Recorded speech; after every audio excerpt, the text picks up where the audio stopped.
Olá, sejam todos bem-vindos a mais uma palestra do Conecuida, o Congresso Nacional de Enfermagem e Cuidados à Saúde.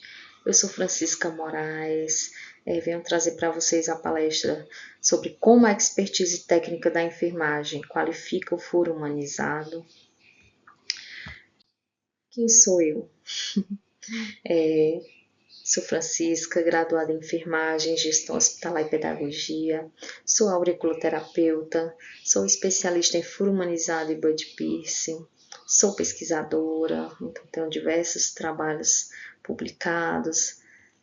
Recentemente publiquei junto à doutora Susan aqui um livro, né, sobre os primeiros escritos sobre a estética auricular e a lóbulo correção.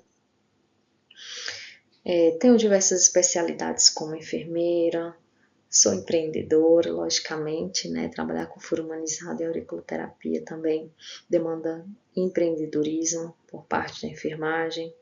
Tenho experiência em hospitais, então todos os setores hospitalares eu já atuei, centro cirúrgico, oncologia, traumatologia,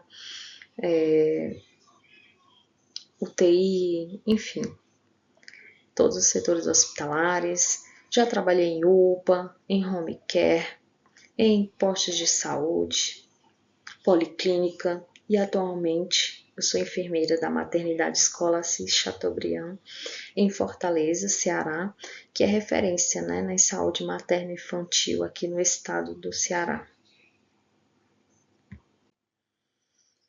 E além de todas essas qualificações, a minha principal é ser mãe, né? Sou mãe da pequena Aurora, né? E foi a partir dela que o furo humanizado entrou aí na minha carreira de enfermagem.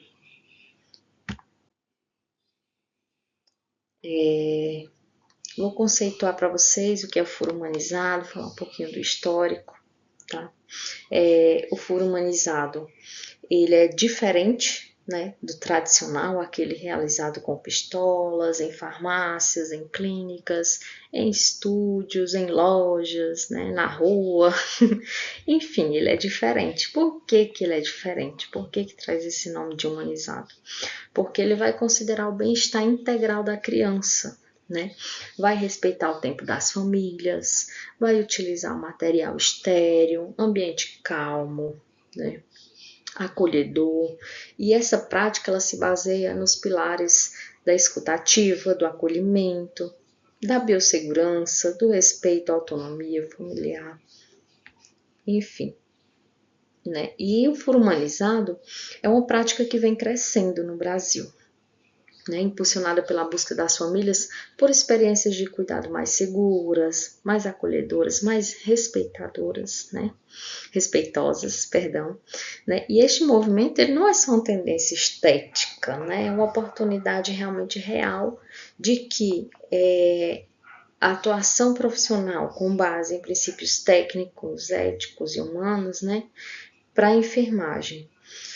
E aí, essa profissão, por sua formação, né, as diversas competências clínicas adquiridas ao longo da sua trajetória profissional, torna o enfermeiro um dos mais qualificados para conduzir esse tipo de cuidado com segurança e empatia, né? Visto que o foro humanizado ele tem suas raízes no movimento de humanização do cuidado em saúde, né? E aliado assim às práticas de enfermagem baseadas em evidências. Trazendo um pouco da linha do tempo, contexto histórico do furo humanizado, nas décadas de 1990 a 2000, né, foi ganhando força o movimento da humanização da saúde, né, com foco principalmente no parto respeitoso, cuidados pediátricos centrados na família, o acolhimento em unidades hospitalares, enfim, é aquela noção de que o cuidado técnico pode e deve ser aliado ao afeto e ao respeito ao outro, foi começando a se consolidar na assistência. E aí, de 2010 em diante, né, houve uma maior conscientização dos pais, no sentido que, com o aumento do acesso, né, à internet, as mães e pais viram que passaram a questionar procedimentos realizados sem preparo técnicos, os furos com pistola que fazem barulho, que causam dor, inflamação, traumas, né, e até infecções. Então, quem nunca viu, né, aquela criança que a mãe leva na farmácia, enfim, leva numa clínica, no estúdio, numa loja para furar a orelhinha e aí a criança fica chorando horrores, né? Pelo barulho, pela dor, né? Pelo trauma.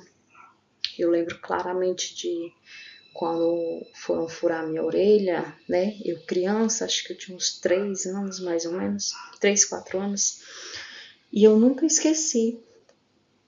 Eu acho que é uma das poucas coisas que eu me lembro com essa idade, que foram mais ou menos umas 3 pessoas me segurando e a minha mãezinha, ó, com a agulha de furar rede, né? Furou, passa o brinquinho. Então, aquela experiência traumática, né? As pessoas me segurando, eu muito nervosa, não escolhi furar a orelha, então foi algo que a minha mãe decidiu, não tive assim escolha, porque eu já era grandinha, né? 3, 4 anos, né? Já podia dizer, você quer, filha? Mas não, foi só segura ela e vamos furar e pronto. Né? Isso aí gerou um trauma, né? É uma experiência que eu não esqueço, que eu não desejo para ninguém. E, enfim, né? Voltando aqui a contextualizar, né?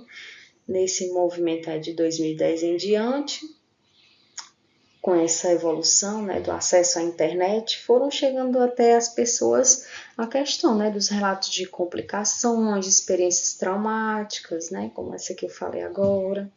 E tudo isso foi impulsionando o desejo por métodos mais seguros, suaves, respeitosos, né. E aí, passando para 2015 a 2020, foi aí que surgiram, né, os primeiros profissionais da saúde atuando com o furo humanizado. Né? Então, enfermeiros e outros profissionais com formação em saúde passaram a aplicar técnicas clínicas para realizar os furos de forma estéril, né, com controle da dor e ambiente acolhedor, né, porque até aquele momento era realizado de todo jeito, né, não tão traumático quanto a minha experiência lá, né, em 1996, mas ainda era feito daquela forma, né.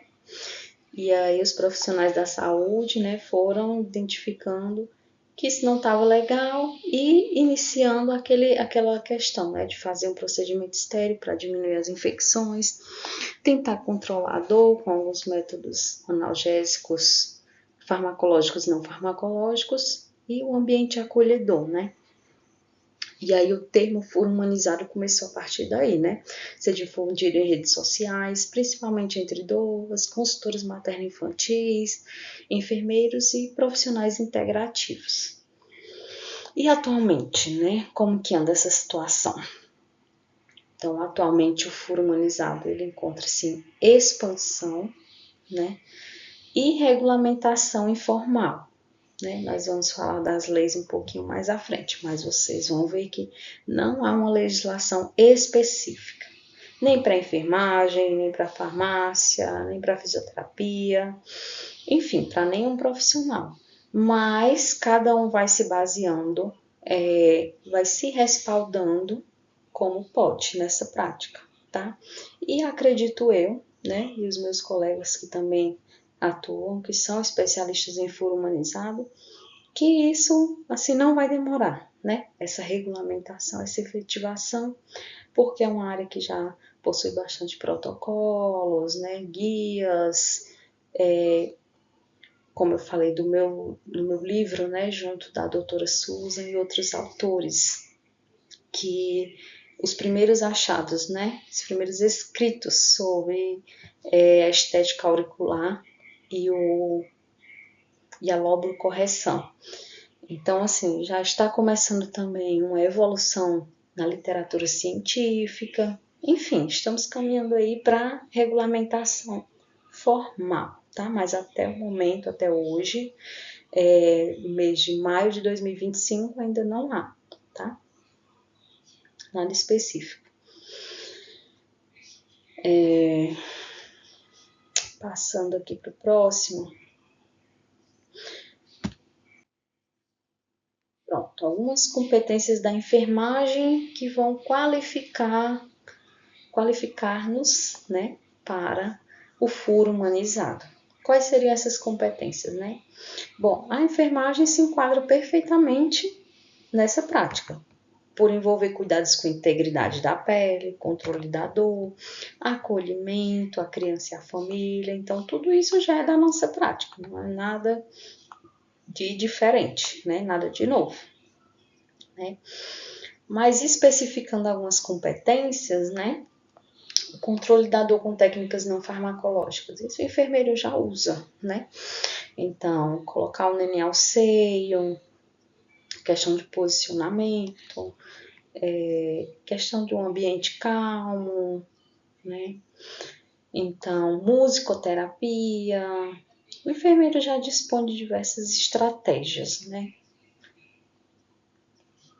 O enfermeiro também dispõe de domínio da biossegurança, então o enfermeiro sabe manusear uma luva estéreo, um catéter estéreo, sabe fazer uma desinfecção, asepsia de um lóbulo, enfim, super tranquilo para o enfermeiro lidar com biossegurança. Questão, volta na biossegurança, eu já ia esquecendo, de descarte de materiais, de pérfuro cortantes, tudo isso aí tranquilo para o enfermeiro, né?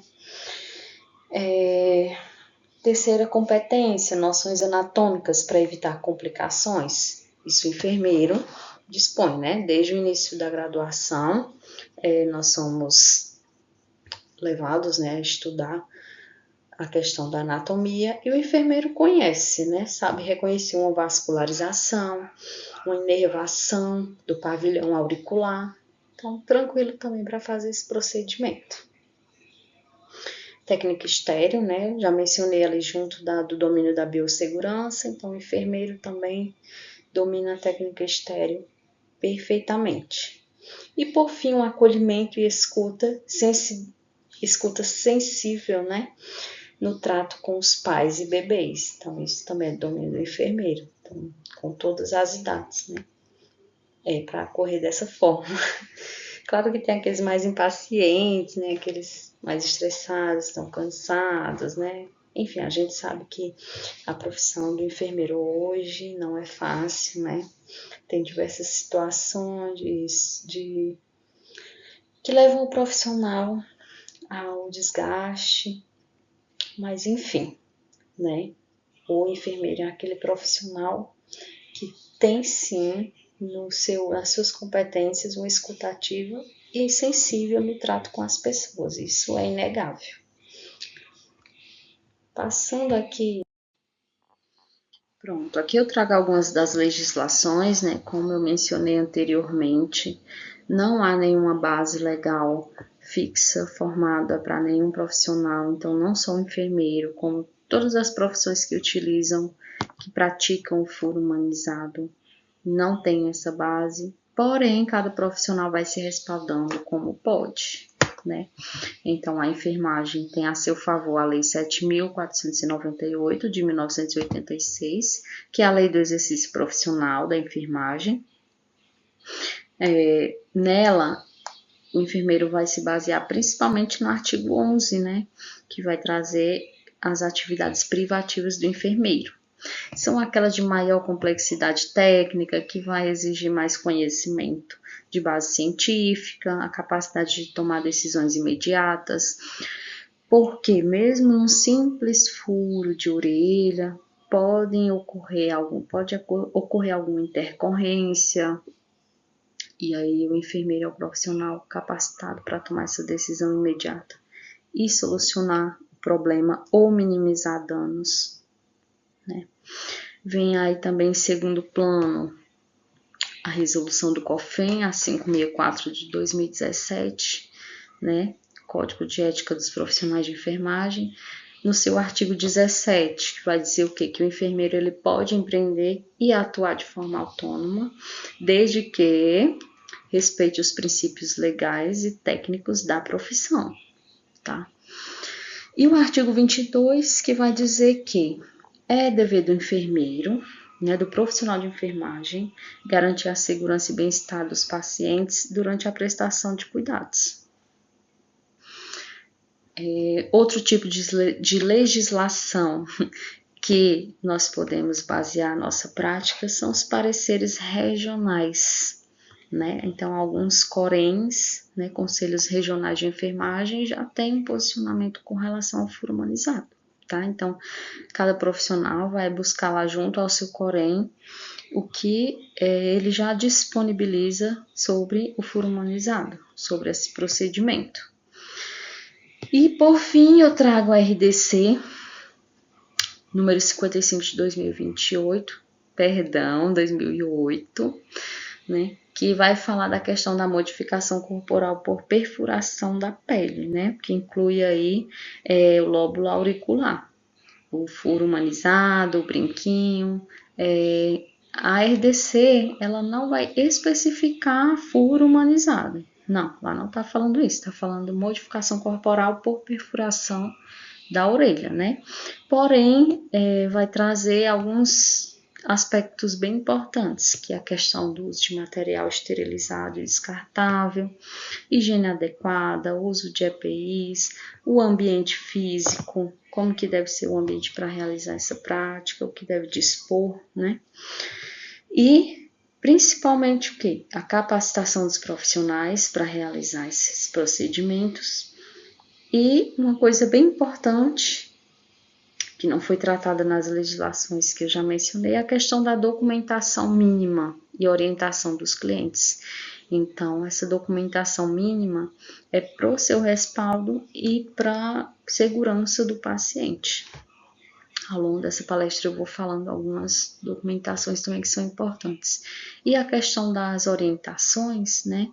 São as orientações antes, durante e após o procedimento, tá? Então, o profissional tem que estar disponível para esclarecer dúvidas, mesmo após o procedimento. Não é só furar a orelhinha do bebê e tchau, pronto. Não. Você tem que se mostrar presente e tem que estar ali acompanhando a evolução, a cicatrização daquele brinco que você colocou, tá?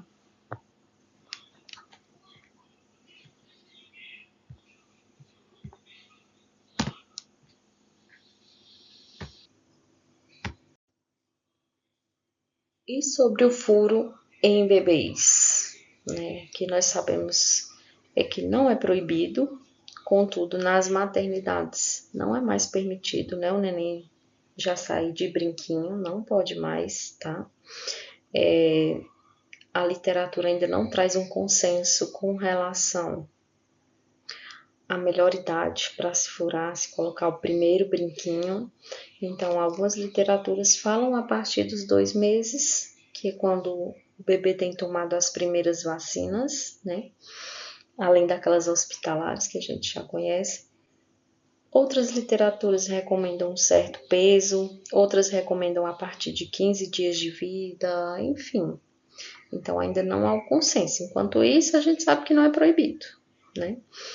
Sabemos que é um procedimento de responsabilidade dos pais ou responsáveis, né, que vão decidir pelo furo. O ideal é que seja feito, assim, precocemente, né? Nos primeiros meses de vida, quando a pelezinha do lóbulo é mais fininha, né?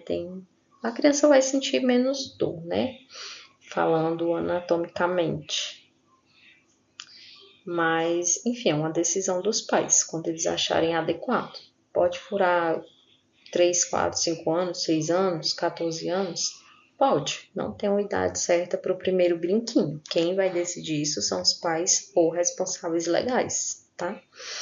É essencial o termo de consentimento assinado pelos pais ou responsáveis, mesmo que não seja obrigatório por lei. Então, nenhuma daquelas legislações obriga, né, o profissional a dispor de documentos, né? A RDC, ela orienta, né? Mas, enfim, o termo de consentimento assinado pelos responsáveis é fundamental, tanto para o seu respaldo quanto para a proteção dessa criança, ok? É o documento, assim, base, tá? Do furo humanizado. E aí, eu não vou trabalhar muito a técnica, né, do furo humanizado com vocês, mas vou aqui falar como que acontece esse furo, né? Tem pessoas que realmente não conhecem, nunca ouviram falar, nunca passaram por um furo humanizado, não tem bebês recentemente, enfim. Como que acontece esse furo, né? O processo vai iniciar com uma conversa, né, prévia com os pais, onde vão ser acolhidas as suas expectativas, seu conhecimento prévio sobre o procedimento. Você vai fazer a sua apresentação, falar das suas qualificações para realizar aquele procedimento. Também nessa anamnese vai ser feito o preparo emocional da família, por mais que para quem esteja vendo de fora seja apenas, é só um furo, mas para a família aquilo tem um impacto muito grande. Então hoje, como mãe, eu vejo isso, né? Foi algo assim muito importante para mim. Eu quase não dormi, eu escolhi a roupinha perfeita para o dia. Enfim, é um procedimento que exige realmente um preparo emocional, né? E aí, as orientações antes do procedimento, explicar o que vai fazer, o que usa, o que esperar, né, daquele procedimento, quais as reações a criança pode ter, porque as pessoas têm em mente que o furo humanizado não dói, né, não causa nenhuma dor. Isso é um mito, tá? O que é esse furo humanizado? É essa questão do acolhimento, da escuta, das orientações, a técnica segura e calma. São utilizados aparelhos ou catéteres que são recomendados pela Anvisa, então tudo ali o mais silencioso possível, o menos traumático possível, mas ainda assim a criança pode chorar? Pode, né? Isso pode acontecer, é esperado, né? A técnica do furo humanizado, não mencionei até agora, mas vou mencionar, envolve a questão de anestésicos tópicos, a questão da caneta, né? Caneta que refrigera a pelezinha, como se fosse um gelo, né? Mas através dela é possível ter um cuidado maior, né? Nessa temperatura auricular para evitar queimaduras, né? Você ter um manuseio melhor. Então, utiliza técnicas anestésicas para fazer esse procedimento. Enfim, né? É feita a escolha dos materiais corretos, né? De acordo com o que foi conversado com a família, a técnica segura e calma, né? Então, recomendo que os profissionais deixem na sua agenda umas 2 horinhas ali reservadas por criança, tá? Porque é um procedimento que realmente tem que ter muita calma, muita técnica, aguardar que a família e a criança estejam preparadas, tá? Então, assim, vai aí umas 2 horinhas tranquilas, tá? Nesse período, esperando a criança acalmar, a mamãe colocando o neném ao seio, uma música. Dentre as técnicas também que podem ser utilizadas para minimizar essa dor, a vibração, música, né? Enfim, tem que esperar estar tudo mais calmo, tranquilo possível para essa criança e para essa família, né? Às vezes a mamãe fica nervosa, o pai também, enfim, tem que estar tudo tranquilo para que o procedimento ocorra da melhor forma possível, né?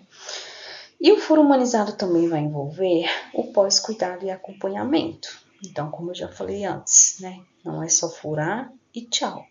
Não, você tem que estar presente ali no pós-cuidado, acompanhar essa cicatrização, manter as orientações à família, reforçar aquilo que você falou no momento do furo, para que evite inflamações, traumas, tá bom?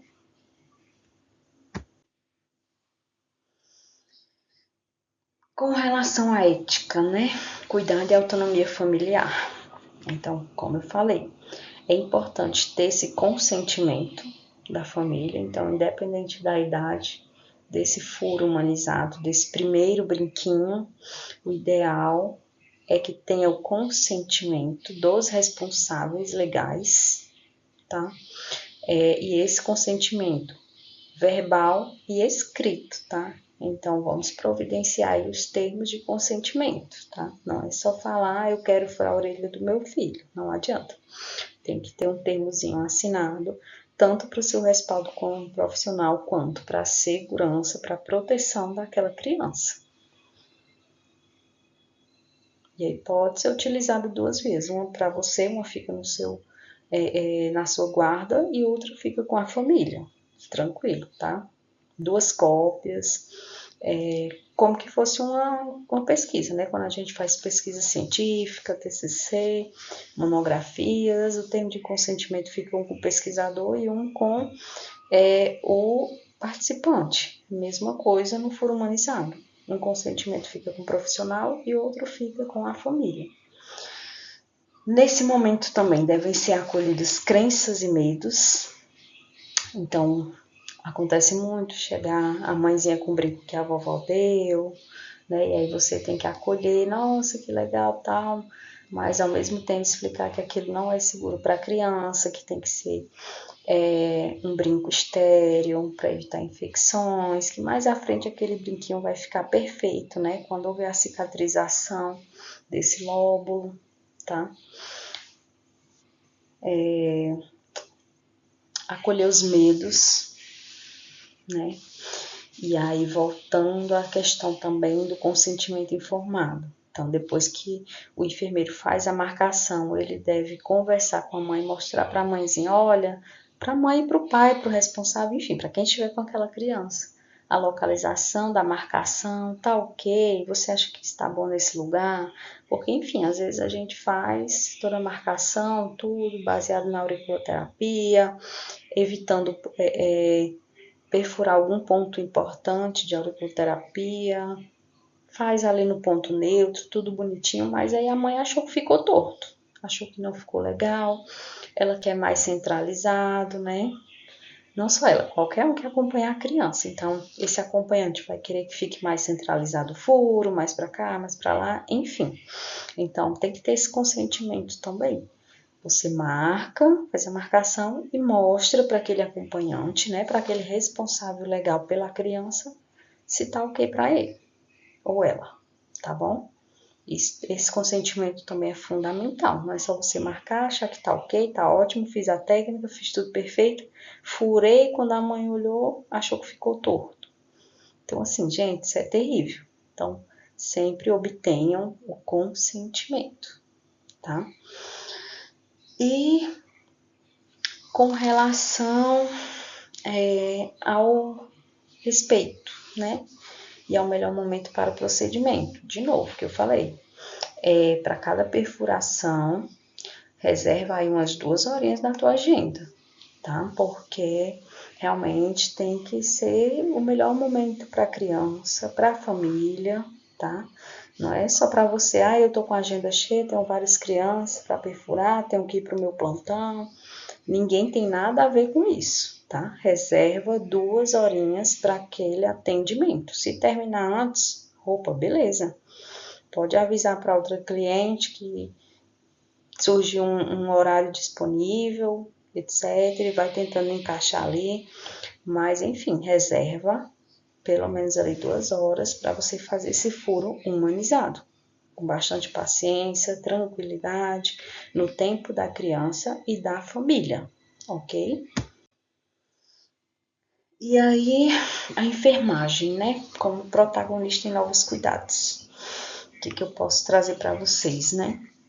Que a enfermagem ela tem ampliado o seu campo de atuação com segurança, com ética, com ciência, né? E o furo humanizado é um nicho empreendedor assim, com um grande potencial, né? Porque quando o enfermeiro vai aliar o cuidado estético com a base técnica, né, que nós já possuímos, vai ampliar aí muito a visibilidade e o protagonismo dessa categoria, né? Ao mesmo tempo que vai oferecer para as famílias uma experiência diferenciada, né? Então, só pontos aí a somar.